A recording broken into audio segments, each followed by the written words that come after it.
Hey, so I figured I'd give a proper update on the project and some new systems that we have been developing, how things are after patch 2.0, and just generally give a project-wide update on what we are working on, how far along we are, potential release dates, and just generally, yeah, just a status update on how things are. I think especially now that the patch 2.0 is out, that many people are wondering what the state of various projects are. So I'll give a short update on this project at least. Things are working fine for me. We haven't been that affected by the bugs. There were some bugs that have been worked out, that have been fixed. I'll get back to that later.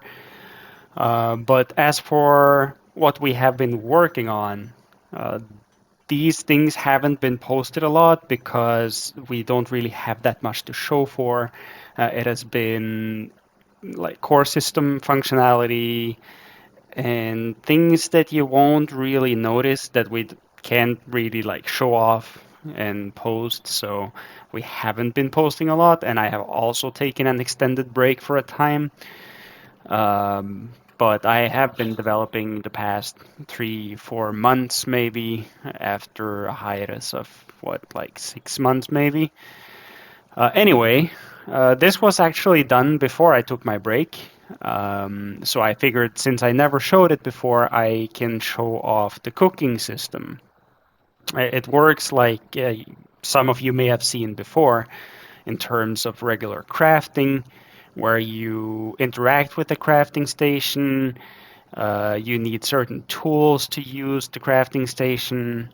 You need to learn recipes, and you need the ingredients to craft stuff, and then you craft it. So I will show off how it is to do cooking. It's very similar to doing potions and stuff. If you remember the weapons and equipment, you craft them and you can modify their stats that they get after you craft them. It's not the same as this. So you can see to cook, I need a cooking knife and a ladle. So we are going to go to buy the cooking knife and the ladle. So if you don't have them in your inventory, you will always get that error. And that is the same for all crafting stations. Like if you want to do smelting, you need tongs, blacksmithing gloves, and some other stuff that I don't remember now. But yeah, for the sake of speeding things up, I am going to teleport around.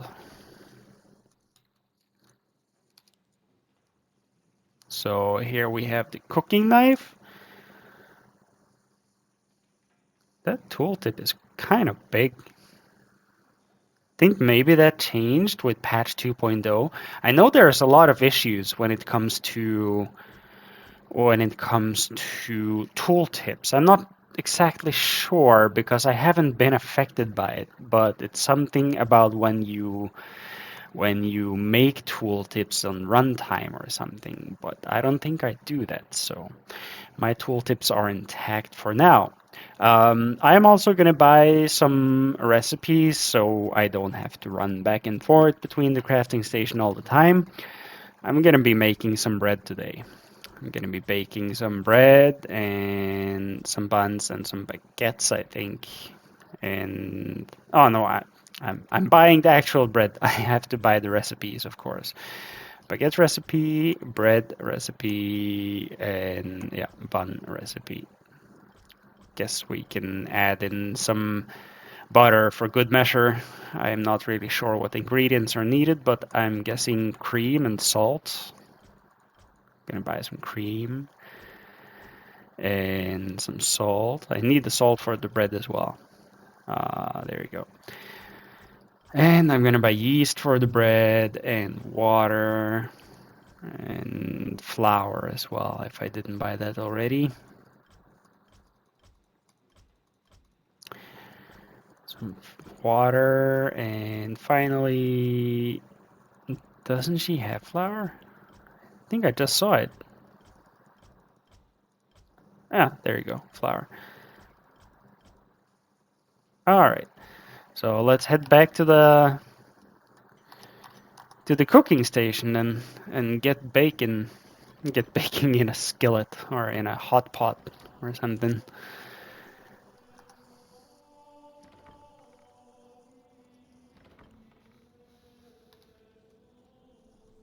All right, so oh yeah, I have to learn the recipes. So exactly like before, you just interact with the pot, brings up an interface like this, and normally if you have learned the recipes, they would be listed here. So I'm gonna go ahead and do that now.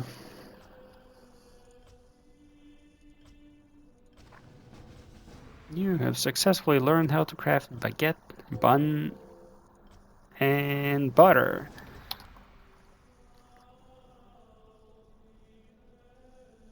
Yeah, I have a double click issue with my mouse, so sometimes it clicks 2 times. So it looks like I learned one recipe, I mean 2 recipes in one go.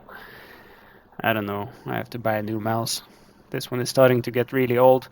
So anyway, here you have 4 things that we can craft. So it's really straightforward. It's not like I said before as well, we haven't really tried to reinvent the wheel here. We have tried making something simple, which is easy to understand, that isn't clunky to use in any way. I don't know why oh, this looked like butter. It's yeast. So anyway, you can see that this is the ingredients you need, 1 of each, and this will yield 3 baguettes. Every item has a default crafting size. Like this one gives you 6 buns. You need some milk as well. This will give you 4 loaves of bread, and this will give you 3 baguettes. I'm just gonna craft until I can't craft no more, and then empty. And the baguettes are in my inventory. I can consume them if I have lost health, but I haven't, so I can't consume them. And that's pretty much it.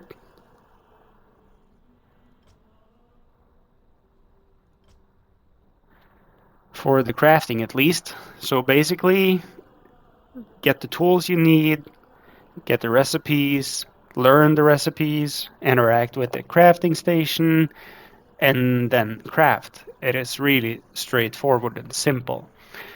I guess we have to find an intuitive way to find the recipes, or I mean, not find the recipes, I mean, find the resources you need to bake stuff. Should they be sold, or should they be dropped by enemies? Should they be found around, or a combination of all of them? Probably we are going with a combination of all of them, where, for example, you can buy the regular ingredients that you need, like flour and yeast and stuff, where you can also find water, you can buy water, and the different herbs that you need for stuff that you can actually find herbs laying around, like here, that you should be able to pick these up, for example.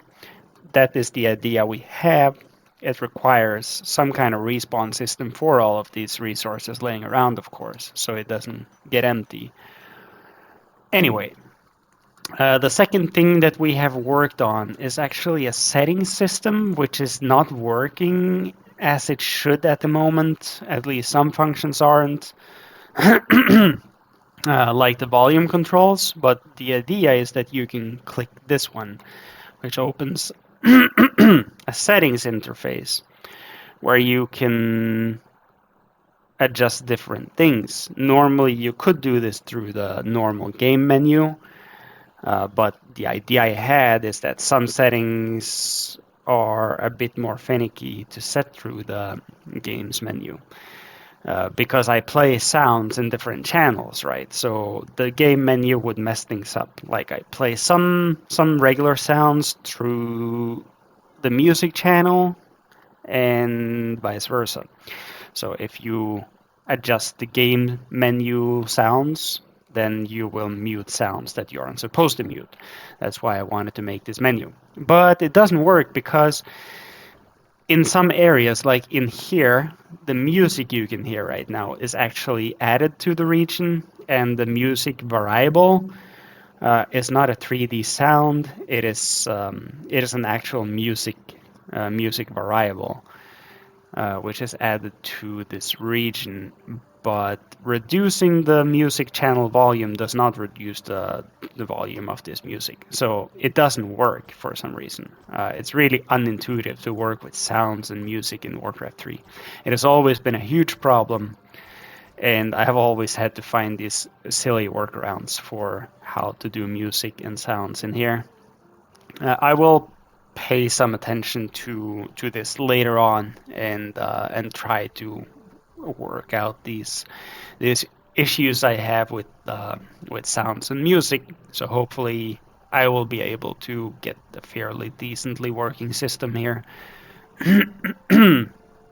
And of course, I forgot to mention it, you can see your total playtime. This saves and carries on across maps, so you can see your total amount of time spent playing this campaign, which is a useless piece of information, but it's fun to keep track of these things, if you could call that fun.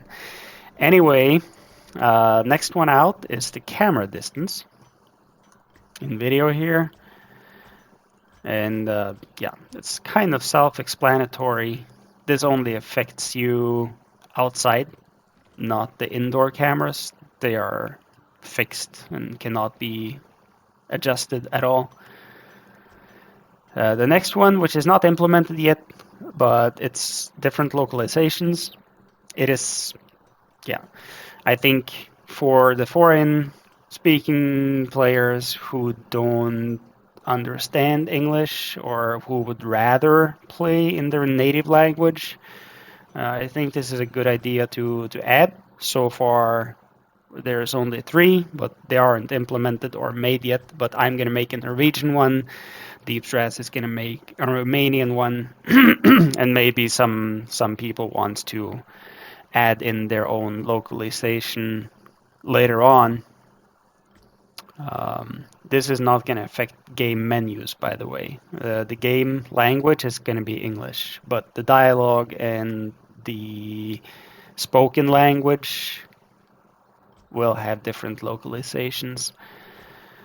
And yeah, I will go back into the monastery before I go to the mountain, actually. I had a problem implementing multiple saves using the default Blizzard save function, so I have actually made a custom save function. You can only save when you're inside a circle like this, which enables saving from this menu. I have actually disabled the save menu from the game menu itself, so it's not possible to actually save the game in the conventional way. So you have to use the game settings menu to save the game. And when you do, you will overwrite all your previously saved information, so you can only have one save game at a time. And when you do save the game, it's going to reload the map. This is by design because you can only save once per instance of the game, or per game instance.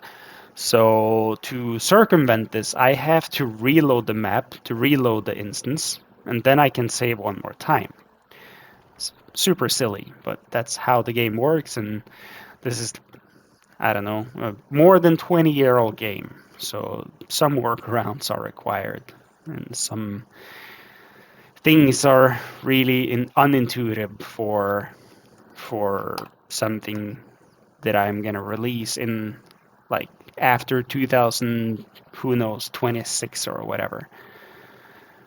Oh yeah, and you can of course load from anywhere. So if you want to load the game, you can just click there and load it.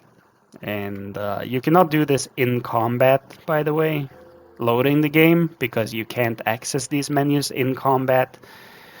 I haven't really decided if I should do something with that to allow for people to just load their previous save mid-combat if they don't want to keep carrying on with the fight they're in.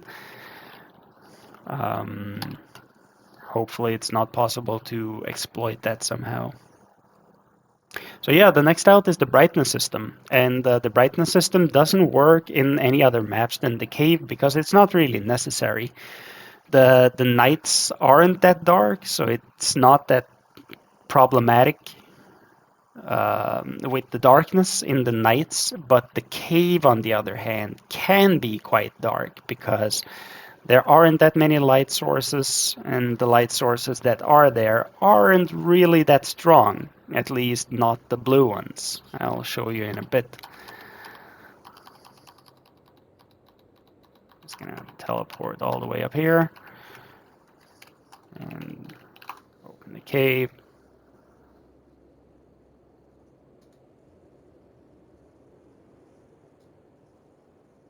Yeah, the transition wasn't smooth.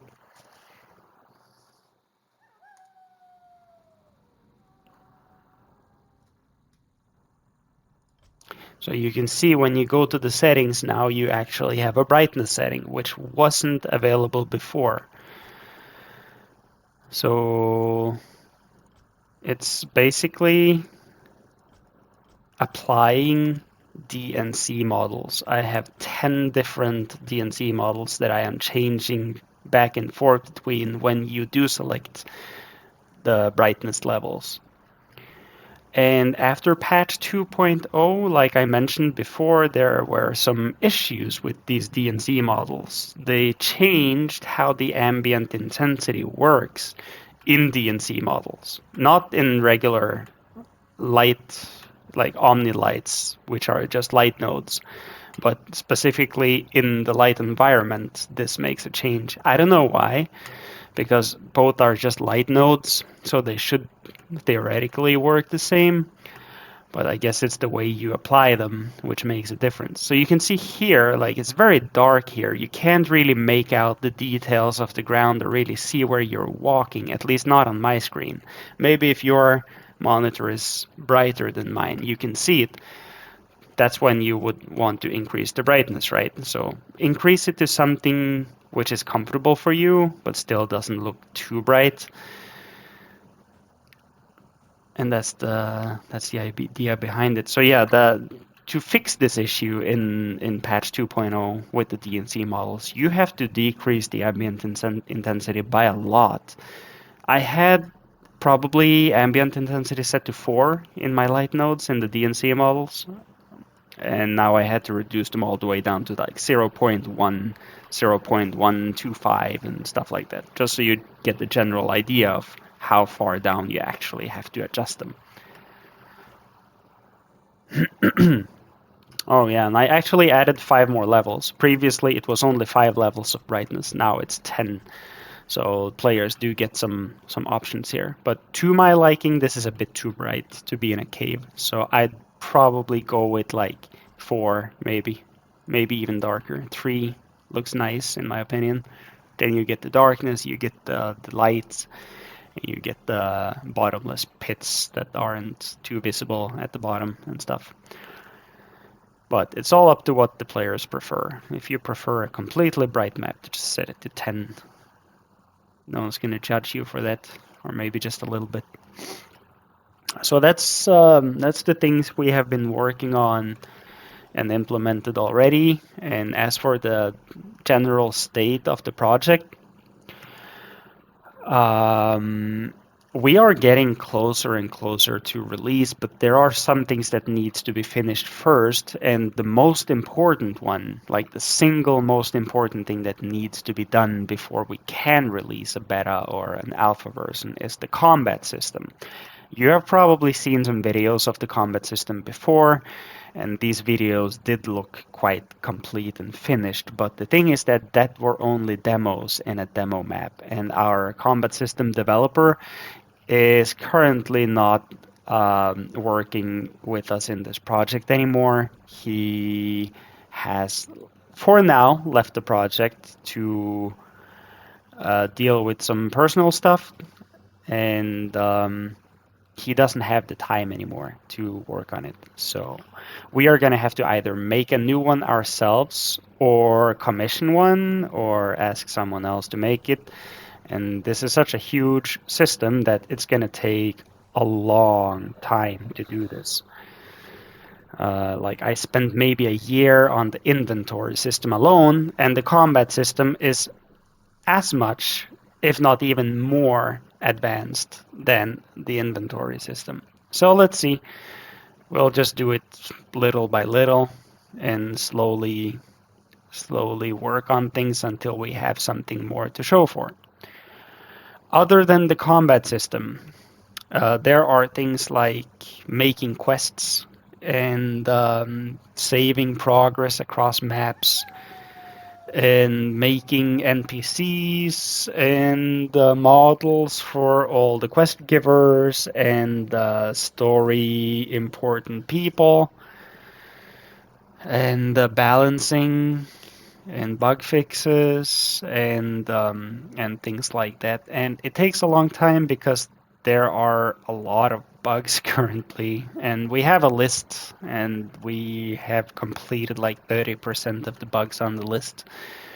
And there are a lot of models to be done, and there are many quests to be made with cinematics and everything. So I can't give an expected release date for this project just yet, but I assume between 1 and 3 more years, hopefully, hopefully one rather than three. But it could also may well take 3 years before we do have the possibility to release this, because we do want it to be as finished as possible on release, instead of releasing something unfinished that have to be patched and fixed a lot post-release. We want to do all that before we release it.